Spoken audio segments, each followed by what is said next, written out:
Alright, so in class today we talked about all the different parts of a trial. So right now we're going to focus in on just the opening statement. And just so that we're all clear, here are the lesson objectives. I want you to understand what constitutes an opening statement so that you can start to begin to build them.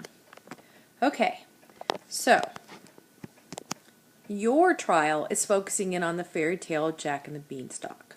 The trial that I'm going to walk you through right now is the trial of the Three Little Pigs.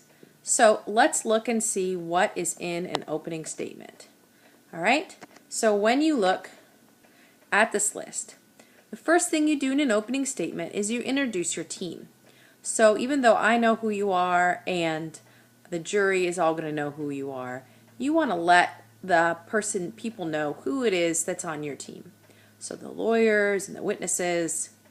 The second thing you want to do is explain what you're going to prove. Now, if you remember the story of the Three Little Pigs, if you are on the prosecution side, and the prosecution always goes first, the prosecution is going to try to prove that the pig, the third pig, murdered the wolf. So he killed him, he had intent to kill, and all kinds of other badness suchly. And if we were reading all of our course documents with this, our case documents, you would see that. Alright, so that's what the prosecution is trying to prove. And the prosecution is going to tell the story from the prosecution's perspective, bringing up all the bad things that you possibly could bring up about a pig. For example, why exactly did the pig have this pot of boiling water? Why, it was obviously to kill the wolf. All kinds of things in that nature. Alright, so if he had just kept his chimney shut, then the wolf would never have gotten in and he would have been perfectly safe. The wolf was actually totally innocent, etc. But you're telling the story from your perspective. One thing that you want to do as you're telling this story is you want to detail exactly what each witness will explain. So obviously the wolf's not there, but perhaps you could have someone from the wolf's side, such as the coroner, tell what they found, deep scratch marks on the hands of the wolf. So obviously he was trying to get out of the pot and the pot lid was being held down, etc., etc. Okay, so you are introducing your team, explaining what you will prove, telling the story from your perspective, and with detailing what each witness is going to share. Okay, now the defense that goes next, the defense is going to do the same thing.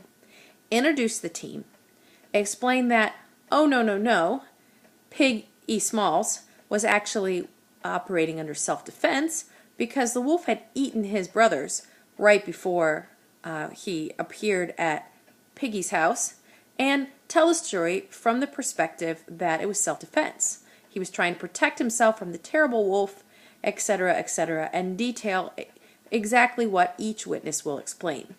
The thing about a mock trial is you're not actually going to convince a jury for real who wins. You're going to convince a jury who tells a better story. So that's the opening statement. What you're going to prove, how you're going to prove it, and that's it. Soup to nuts. I hope that clarifies a little bit. Now, how do you get to that information? You're going to get together with your team. That's witnesses and lawyers. You're going to read over the witness statements and you're going to decide what is it that we're trying to prove and what parts of the story will we have our witnesses tell. All right. The next video we'll talk about is the type of questions that you can ask.